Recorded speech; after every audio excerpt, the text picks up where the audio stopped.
जय हिंद दोस्तों। तो आज अपन लोग बात करेंगे बिहार पुलिस के ऊपर। जैसा कि आप लोगों को पता है कि बिहार पुलिस का एग्ज़ाम जो है सो ख़त्म हो गया है और आज 28 तारीख है, आज लास्ट एग्ज़ाम था और बिहार पुलिस का एग्ज़ाम पूरा आज टोटली फिनिश हो चुका है। कैसा एग्ज़ाम गया, क्या पेपर लीक हुआ है, कितना कट ऑफ जा सकता है, सभी के ऊपर हम बात करेंगे। मेरा एग्ज़ाम कैसा गया, मैंने कितना क्वेश्चन अटेम्प्ट किया, कौन सा सेक्शन ज़्यादा हार्ड था और कहाँ पे मुझे ज़्यादा ईजी लगा, सभी के ऊपर बात करेंगे। वीडियो में लास्ट तक बने रहिएगा। मेरा नाम है शुभम और आप देख रहे हैं स्टडी बिट ब्लॉग। तो चलिए शुरू करते हैं। तो चलिए शुरू से शुरू करते हैं। तो मेरा एग्ज़ाम था 25 अगस्त को, नवादा, जो कि गया से लगभग 60 से 70 किलोमीटर दूर पड़ता है। और मैं निकला था घर से 24 तारीख को शाम को निकला था और शाम को 7 बजे के आसपास मेरा ट्रेन था पटना से, 7 बजे से, जो कि ट्रेन आई थी लगभग 8:30 के आसपास, 8:20 में। और उससे मैं गया था, गया पहुंचा 9 बजे, 9:30 के आसपास, जहां से ट्रेन थी 10:25 में, जो कि ट्रेन 10:25 में ट्रेन थी गया से नवादा के लिए, जो कि ट्रेन आई थी रात को 12:30 में। बहुत ज़्यादा डिले थी और 12:30 में जब आई तो भाई साहब बच्चों की यहाँ पे बहुत ज़्यादा भीड़ थी। मैं साइड में लगा भी दूंगा, इतना ज़्यादा भीड़ है कि मत पूछिए। फिर 12:30 में जब हम ट्रेन में चले गए, मतलब अंदर चले गए, जगह तो नहीं मिला, सीट नहीं मिला बैठने के लिए। जब अंदर खड़े होके चले गए, आप देखिएगा साइड में कितना भीड़ है।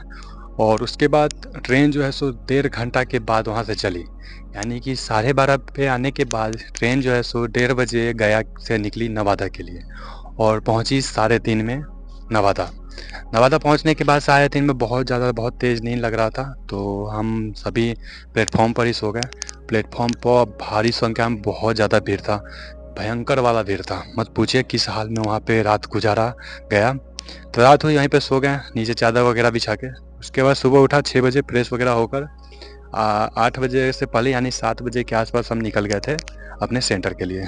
सेंटर भी देख सकते हैं, बगल में सेंटर भी आपको दे रहे हूँ, दे देता हूँ। सेंटर के लिए निकल गया और सेंटर पे पहुँचने के बाद सेंटर खोजने में बिल्कुल भी टाइम नहीं लगा। और एक और बात, अगर हम लोग 10 आदमी भी जाते ना, तो 10 आदमी अगर एक साथ गया तो 10 का सेंटर अलग अलग था। मतलब एकदम छोटा सा शहर है नवादा, वहाँ पे भी सेंटर अलग अलग दिया गया था।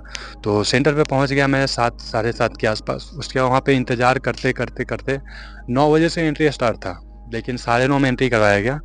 और 9:30 में एंट्री करवाने के बाद गाइज वहाँ पे जूता तक उतार दिया गया था बाहर, कि नहीं, कुछ जूता भी पहन कर नहीं जाना है। उसके बाद गाइज 9:30 में एंट्री करवाने के बाद रूम में जाके बैठा दिया गया। वहाँ पे लगभग 12 बजने 15 मिनट पहले तक रूम में ही बैठे रहे जितने भी हमारे साथ भाई लोग गए थे। और यहाँ तक कि टीचर भी सभी वहाँ पे सो गए थे डेस्क पे सर रख के। मतलब 9:30 से कोई जाएगा तो क्या लगता है वो बैठा रहेगा, नहीं बैठ पाएगा ना। तो सभी लोग वहाँ पे 9:30 में गए और सभी लोग सो गए। जो लोग रात को अपना नींद पूरा नहीं कर पाए थे, वो एग्ज़ाम सेंटर में बैठ के नींद पूरा किए। जब 11:45 में टीचर आके बोले कि जिसको भी फ्रेश होना है वो जाकर अपना फ्रेश हो जाए, क्योंकि 12 बजे के बाद आपको हिलने भी नहीं दिया जाएगा। तो हो गया। उसके बाद 11:55 में हमारे पास कॉपी आया और कॉपी भाई साहब बहुत ही ज़्यादा एकदम पैकेजिंग के साथ आया था, एकदम मतलब Z++ सिक्योरिटी थी बहुत ज़्यादा। उसी में पेन भी था, मतलब किसी को अपना पेन तक अलाउ नहीं था, कोई अपना पेन भी नहीं लेके गया था। तो वही वहाँ पे 11:55 में कॉपी आया और पूरा पैकेज था, एकदम पैकिंग वाला, बहुत भयंकर वाला पैकिंग था। तो उसके बाद 11:55 में हम लोगों को कॉपी दिया गया, उसके बाद पेन दिया गया। उसके बाद OMR हमने सभी को भरा, नाम लिखना था और रोल नंबर लिखना था और सिग्नेचर वगैरह था, तो ये लिखना था। उसके बाद 12 बजे मतलब लगभग इसमें 5 से 10 मिनट चला गया था। उसके बाद 10 मिनट के बाद हम लोगों ने मतलब 12:10 से अपना क्वेश्चन देखना स्टार्ट किया। भाई साहब क्वेश्चन ठीक ठाक था इस बार का, मतलब जीके का क्वेश्चन ऐसा ऐसा आया था ना। और बायोलॉजी में न्यूमेरिकल था, वो टी डबल टी और छोटा टी, जब दोनों को कॉम्बिनेशन करवाएंगे तो कैसा पौधा बनेगा, इस टाइप का क्वेश्चन सब था बहुत ज़्यादा। और बायोलॉजी का हो गया, फिजिक्स का भी क्वेश्चन था, अच्छा खासा क्वेश्चन था। और जीके जीएस में भाई साहब इतना मतलब घुमा घुमा के क्वेश्चन पूछा था ना, कि मतलब आता हुआ क्वेश्चन भी बहुत ज़्यादा कन्फ्यूजन में गलत हुआ। इतना ज़्यादा क्वेश्चन मतलब गलत हुआ ना कि मत पूछिए। फिर भी एग्ज़ाम अच्छा, मैथ भी अच्छा खासा क्वेश्चन देखने को मिला था। लगभग मैथ से वही 8 या 7 या 8 क्वेश्चन था मैथ से। रीजनिंग से एक भी क्वेश्चन नहीं था। और 2-3 क्वेश्चन आपका इससे था, कंप्यूटर से भी 2-3 क्वेश्चन था। टोटल 100 नंबर का एग्ज़ाम आता है, जिसमें से 2-3 नंबर कंप्यूटर का था। कंप्यूटर का 2-3 नंबर का एग्ज़ाम क्वेश्चन था।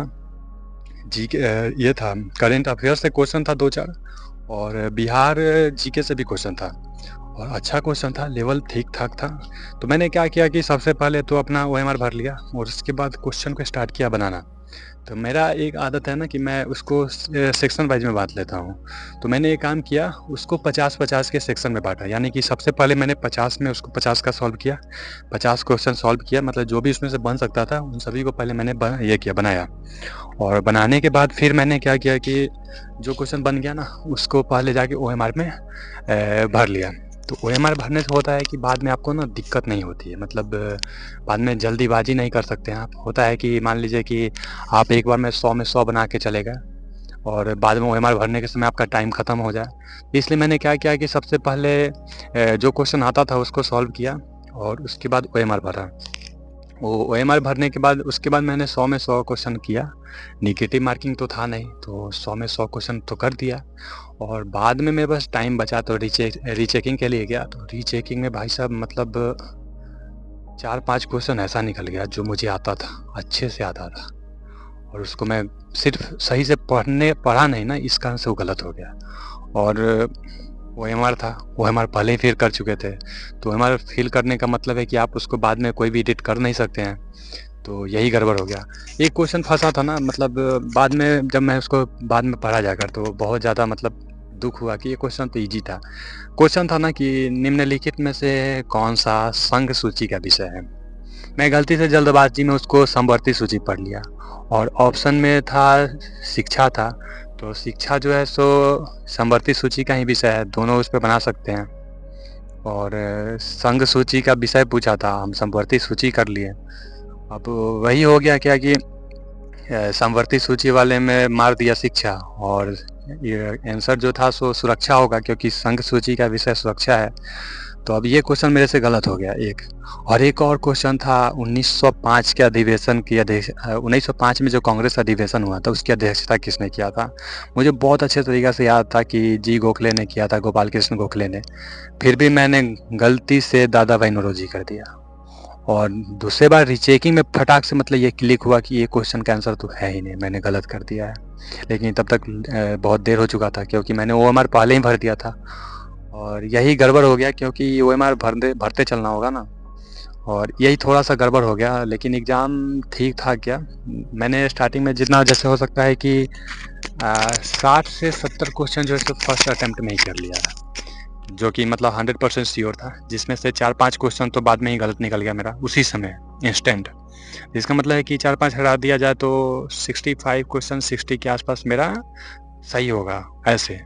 और 30 क्वेश्चन बचा, क्योंकि नेगेटिव मार्किंग था नहीं, तो छोड़ने का कोई फ़ायदा नहीं था। तो 30 क्वेश्चन मैंने ये मार दिया, मतलब तुक्का मार दिया। हाँ, तुक्का मारना ज़रूरी है ना, क्योंकि मैंने खुद यूपी पुलिस के लिए वीडियो बनाया है कि तुक्का मारना ज़रूरी है, तो मैं ही खुद कैसे नहीं मारता तुक्का। तो 30 क्वेश्चन के आसपास 25 या 30 क्वेश्चन 25 के आसपास तुक्का मारा मैंने। नेगेटिव मार्किंग नहीं है, तो उसमें से कुछ क्वेश्चन सही हो जाएगा, 5-10 जो भी हो सही। मतलब 65 के आसपास, 65 से 70 के आसपास मेरा क्वेश्चन सही निकलेगा, मुझे जहाँ तक मतलब लग रहा है। और बिहार पुलिस का कटऑफ की बात रही, तो बिहार पुलिस का कटऑफ, मैं जनरल से आता हूँ, और जनरल में ईडब्ल्यूएस डाल रखा था। इसका मतलब है कि जनरल का अगर 65 या 70 पे जाता है मतलब कटऑफ, तो ईडब्ल्यूएस का वही 2-3 क्वेश्चन नीचे रहेगा, यानी 68, 66, 67, 68 यही रहेगा। तो जहाँ तक मुझे लग रहा है कि रिजल्ट तो बनना चाहिए बिहार पुलिस का। और आपको भी पता है कि 21,000 समथिंग पोस्ट था, और उसमें से 18 लाख फॉर्म डलाया गया था। 18 लाख फॉर्म डलाया गया था, और मेरे क्लास में 24 बच्चों का ये था, 24 बच्चों का सीट लगा था, जिसमें से 16 बच्चे आए थे। तो मैं अपने सीट के अकॉर्डिंग अगर ये करता हूँ, कैलकुलेशन करता हूँ कि कितने परसेंट बच्चे प्रेजेंट थे, तो मेरे अकॉर्डिंग 65 से 67% जो बच्चे ये एग्ज़ाम में प्रेजेंट हो रहे थे। तो इस प्रकार से मान लीजिए कि अगर आपका 18 लाख बच्चे ने फॉर्म भरा था, तो वही 16 लाख के आसपास बच्चे एग्ज़ाम देने गए हैं। अब 16 लाख में से एक सीट पे 16 फाइट, क्योंकि आपको पता है कि अभी 1 लाख समथिंग का रिजल्ट आने वाला है। जिसमें से 8000 लड़कियों का सीट था और 2000 एक सर्विसमैन का और बाकी था जो मेल का था।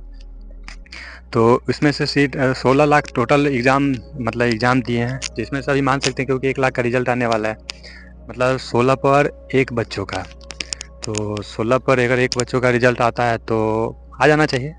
और आपको सभी को पता है कि कट ऑफ तो इसका फाइनल कट ऑफ तो फिजिकल पे जाता है। 50 नंबर का रनिंग होता है, 25 नंबर का गोला फेंक, 25 नंबर का लॉन्ग जंप, इन सभी पे बनता है। तो ओवरऑल अच्छा एग्ज़ाम गया है, अब देखते हैं कि क्या होता है। और कैसा लगा वीडियो बताइएगा, और आपका एग्ज़ाम कैसा गया, आपने कितना क्वेश्चन अटैम्प्ट किया, सभी के बारे में बताइएगा। कौन सा सेक्शन आपको ज़्यादा डर लगा और कैसा गया आप लोगों का एग्ज़ाम, सभी आप लोग बताइएगा, नीचे कमेंट करके बताइएगा। लाइक कीजिएगा वीडियो पसंद आया तो। मिलते हैं नेक्स्ट वीडियो में, तब तक के लिए अपना ख्याल रखिए। जय हिंद, जय Bharat. I look at you and it's easy to see you are the someone I've been trying to meet.